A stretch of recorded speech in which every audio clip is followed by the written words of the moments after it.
Class 8 lesson 4 बातूनी। इस lesson में, इस पाठ में आपको एक ऐसे बातूनी व्यक्ति के विषय में बताया गया है कि जो बात को बढ़ा चढ़ा के करता था, और यदि कोई उसे बात करने की आदत थी और उसे जब कोई भी व्यक्ति मिल जाता था तो उसका वो कम से कम 1 घंटे का समय ले लेता था, और इधर उधर यदि वो पता नहीं कहाँ कहाँ से संबंध अपने जोड़ लेता था और एक बात को इतना बढ़ा लेता था कि सामने वाला परेशान हो जाता था। तो इसको आप लोग अपने से पढ़ेंगे, ये बहुत ही यथार्थ और इंटरेस्टिंग है, इसे आप अपने से पढ़ लेंगे। इसके बाद यहाँ पर आप लोगों को शब्दार्थ है, शब्दार्थ इसे आप लोग लिखेंगे। कष्ट, परेशानी, संक्षेप, लघु, विवरण, वर्णन करना। सुरसा रामायण की एक राक्षसी पात्र, आहारा, भोजन, परिचित, जानकार, नरभक्षी, आदमी को खाने वाला। सही उत्तर पर निशान लगाइए। लेखक ने सज्जन व्यक्ति को क्या कार्य सौंपा? पत्र डाक पेटी में डालने का। लेखक ने क्या कसम खाई? लेखक ने कसम खाई कि वह कभी सज्जन व्यक्ति से काम नहीं कराएगा। तीसरा है राजू के हाथ में क्या था? राजू के हाथ में लिफाफा था। अब इसके बाद ये है भाव स्पष्ट करिए। मगर जितना पाप कर चुका था उसका फल तो भोगना था। लेखक का आशय है कि जब मैंने एक काम बातूनी व्यक्ति से करने के लिए कह ही दिया तो अब उसका परिणाम भी तो उसे ही भोगना पड़ेगा। दूसरा है कि हमने अपना नाम, उनका नाम मैन ईटर ऑफ चंपावत रख लिया है। लेखक कहते हैं कि वह व्यक्ति अपनी बात करने की आदत के कारण सबको मानसिक कष्ट पहुंचाता था, साथ ही सबके समय को व्यर्थ की बातों में नष्ट कर देता था। इसलिए उन्होंने इस व्यक्ति का नाम मैन ईटर अर्थात नरभक्षी रख दिया था। गद्यांश पढ़कर प्रश्नों के उत्तर लिखना है। पहला प्रश्न है, लेखक को देखकर सज्जन व्यक्ति खुश होते हैं लेकिन सज्जन व्यक्ति से लेखक को डर लगता है, ऐसा क्यों?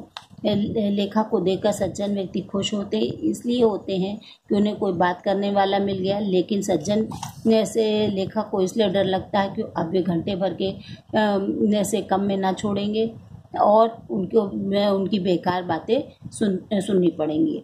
आज सुरन मोहि दीन आहारा, यह कथन हनुमान जी को देखकर सुरसा राक्षसी ने कहा था। इस वाक्य का अर्थ है आज देवताओं ने मुझे भोजन दिया। तीसरा प्रश्न है कि लेखक ने सज्जन व्यक्ति को नरभक्षी क्यों कहा है? लेखक ने सज्जन व्यक्ति को नरभक्षी इसलिए कहा है क्योंकि वे किसी परिचित के मिलते ही उसके पास आकर हाथ पकड़ लेते और एक पाँव से उसका पाँव दबाकर घंटों बकते जाते थे। अब इसके बाद फिर प्रश्नों के उत्तर लिखना है। पहला प्रश्न है, आपके सामने दिखाई पड़े सज्जन को लेखक ने बाद में फिर कभी सज्जन क्यों नहीं कहा? सामने दिखाई पड़े सज्जन को लेखक ने फिर बाद में कभी सज्जन इसलिए नहीं कहा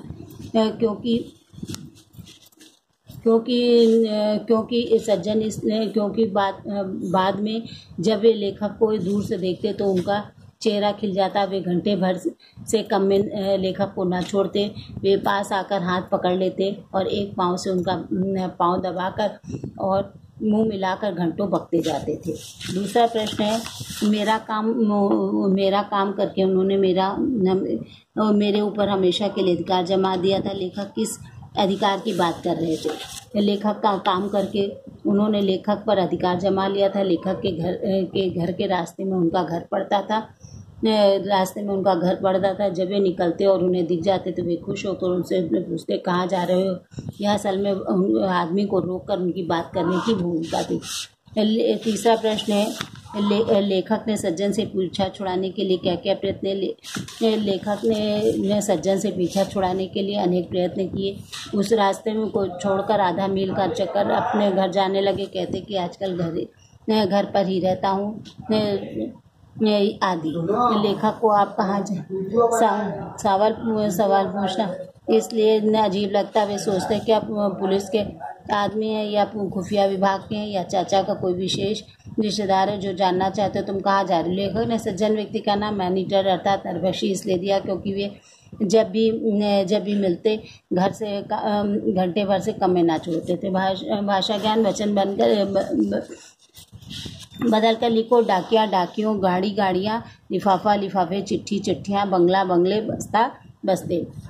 लिंग बदल कर लिखना है भगवान, भगवती, बेटा, बेटी, ससुर, सास, पिता, माता, भला। इसके बाद विशेषण रेखांकित करना है। गुणवाचक भला, गुणवाचक विशेषण 10-15 संख्यावाचक विशेषण, उन सार्वनामिक विशेषण, बहुसंक्षेप, गुणवाचक विशेषण, आधा मील, संख्यावाचक विशेषण। दिए गए जो यहाँ शब्द हैं उसे वाक्य में आप लोग प्रयोग स्वयं करेंगे।